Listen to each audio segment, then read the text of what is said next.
নমস্কার বন্ধুরা, তিয়াশাস রেসিপিতে সকলকে স্বাগত জানাই। আজকে তৈরি করে দেখাবো খুবই সাধারণ একটা রেসিপি, আলু পোলাও। ঘরে বিশেষ কিছু যদি না থাকে, এই এক পদে কিন্তু খুব সুন্দর খাওয়া হয়ে যায়। খুবই সাধারণভাবে তৈরি করা হয়, অথচ খেতে কিন্তু খুবই সুস্বাদু হয়। যে কোনো বিশেষ দিনে এটা আপনারা তৈরি করে নিতে পারেন।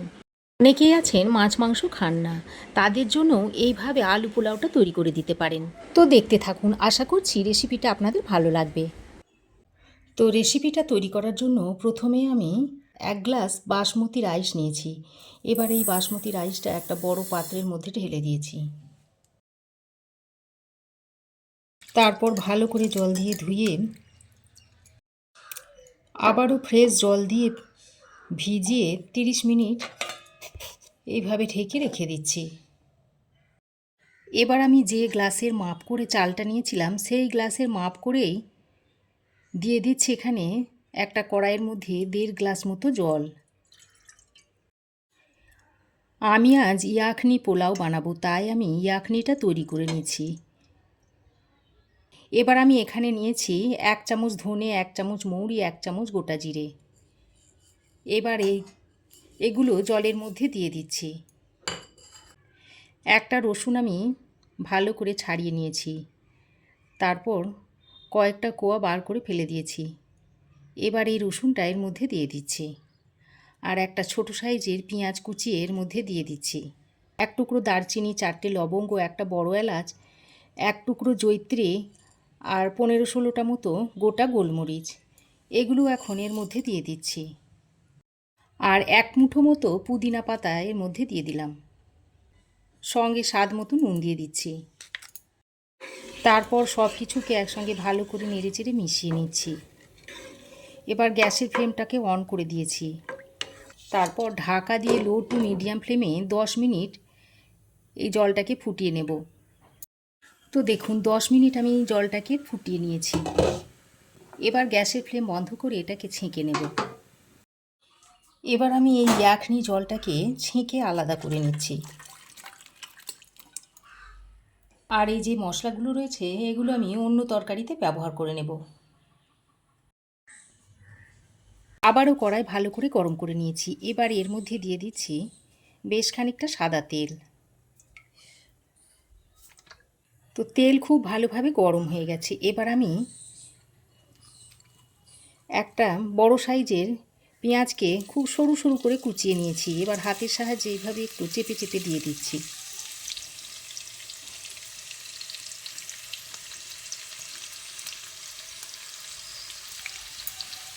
এবার আমি এই পেঁয়াজটা দিয়ে একটা বেরেস্তা বানিয়ে নিচ্ছি।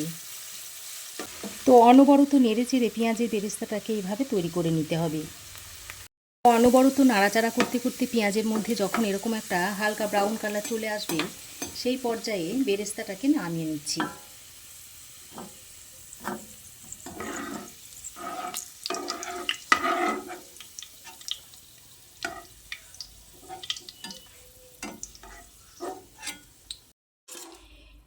বেরেস্তাটাকে একটা পাত্রে তুলে এইভাবে একটু ছড়িয়ে দিচ্ছি, তাহলে বেরেস্তাটা একটু ঝরঝরে হবে আর মুচমুচে থাকবে। এবার ওই বেরেস্তাটা তুলে নিয়ে ওই তেলের মধ্যে দিয়ে দিচ্ছি একটা তেজপাতা, আর দিয়ে দিচ্ছি 1 চামচ মতো গোটা জিরে। তারপর তেজপাতা আর গোটা জিরেটা দিয়ে কিছুক্ষণ ভেজে নিচ্ছি। ফোড়নটা কিছুক্ষণ ভেজে নিয়ে এবার এর মধ্যে দিয়ে দিচ্ছি কেটে রাখা আলু। 4-5টা ছোটো সাইজের আলু আমি লম্বালম্বি করে একটু পাতলা করে কেটে নিয়েছি, যাতে আলুগুলো তাড়াতাড়ি সেদ্ধ হয়ে যায়। তারপর আলুগুলোকে এই তেলের সঙ্গে হালকা করে ভেজে নিচ্ছি। তো দেখুন আলুটাকে আমি হালকা করে ভেজে নিয়েছি। এবার আমি এর মধ্যে দিয়ে দিচ্ছি 1 চামচ আদা ও রসুনের পেস্ট। আদা ও রসুনের পেস্টটা দিয়ে তেলের সঙ্গে কিছুক্ষণ ভেজে নিচ্ছি। আদা রসুনটা ভেজে নেওয়ার পর এবার এর মধ্যে দিয়ে দিচ্ছি একটা কুচনো কাঁচা লঙ্কা। কাঁচা লঙ্কাটা দিয়ে আবারও তেলের সঙ্গে একটু নেড়েচেড়ে মিশিয়ে নিচ্ছি। এবার আমি একটা মিডিয়াম সাইজের টমেটোকে কুচিয়ে এর মধ্যে দিয়ে দিচ্ছি। টমেটোটা যাতে তাড়াতাড়ি সফট হয়ে আসে, সেই জন্য 1/2 চামচ মতো নুন দিয়ে দিচ্ছি। এবার সব কিছুকে আরও একবার ভালো করে নেড়েচেড়ে মিশিয়ে নিচ্ছি। তো টমেটোটা দিয়ে কিছুক্ষণ নেড়ে চেড়ে মিশিয়ে নিয়ে এবার আমি এর মধ্যে ভেজে রাখা বেরেস্তাটা অল্প একটু দিয়ে দিচ্ছি। তারপর আবারও সব কিছু একসঙ্গে ভালো করে নেড়ে চেড়ে মিশিয়ে নিচ্ছি। তো দেখুন সব কিছুকে নেড়ে চেড়ে মিশিয়ে নিয়েছি, আর টমেটো দেখুন বেশ সফট হয়ে এসেছে। ঠিক এই পর্যায়ে ইয়াখনি জলটা এর মধ্যে দিয়ে দিচ্ছি। এবার আমি এর মধ্যে স্বাদ মতো নুন দিয়ে দিচ্ছি, আর একটা লেবুর অর্ধেক অংশ আমি নিয়ে রসটা এখানে দিয়ে দিচ্ছি। এতে করে ভাতটা খুব ঝরঝরে হবে আর সাদা ধবধবে হবে। তারপর আবারও খুব ভালো করে নেড়ে চেড়ে মিশিয়ে নিচ্ছি। এবার খুব ভালোভাবে ফুটতে শুরু করলে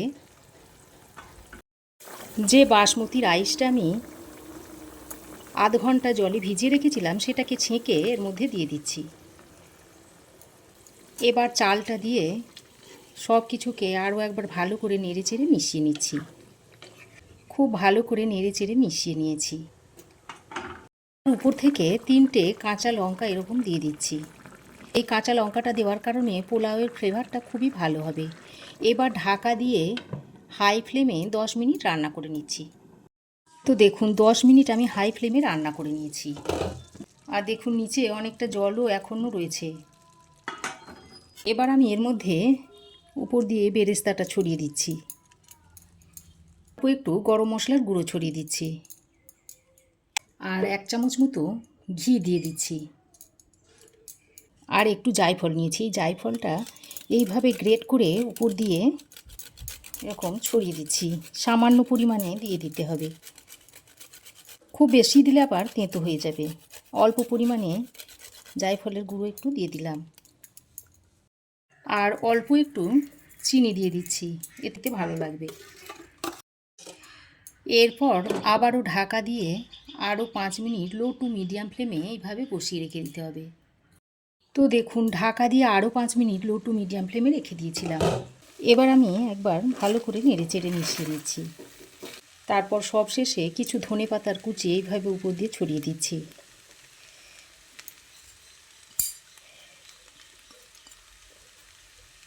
তারপর আবারও ভালো করে নেড়ে চেড়ে মিশিয়ে নিচ্ছি। তো দেখুন কত সুন্দর পোলাওটা দেখুন ঝরঝরে হয়েছে। তো দেখুন আরও 5 মিনিট স্ট্যান্ডিং টাইমে রাখার পর পোলাওটা আপনাদের এবার সার্ভ করে দিচ্ছি। দেখুন কতটা ঝরঝরে হয়েছে। তো আপনারাও এইভাবে একবার তৈরি করে খেয়ে দেখুন।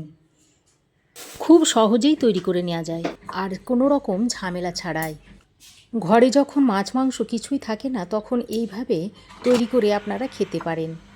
কেমন লাগলো আজকের রেসিপি অবশ্যই একটা কমেন্ট করে জানাবেন। ভালো লাগলে একটা লাইক ও শেয়ার করবেন। পাশে থাকা বেল আইকনটা অবশ্যই প্রেস করে দেবেন। আর আমার চ্যানেলে যদি নতুন এসে থাকেন তো প্লিজ চ্যানেলটাকে সাবস্ক্রাইব করার অনুরোধ রইল। আজ এ পর্যন্তই। আবার দেখা হবে নতুন কোনো রেসিপি নিয়ে নেক্সট এপিসোডে। সে পর্যন্ত ভালো থাকবেন, সুস্থ থাকবেন। ধন্যবাদ।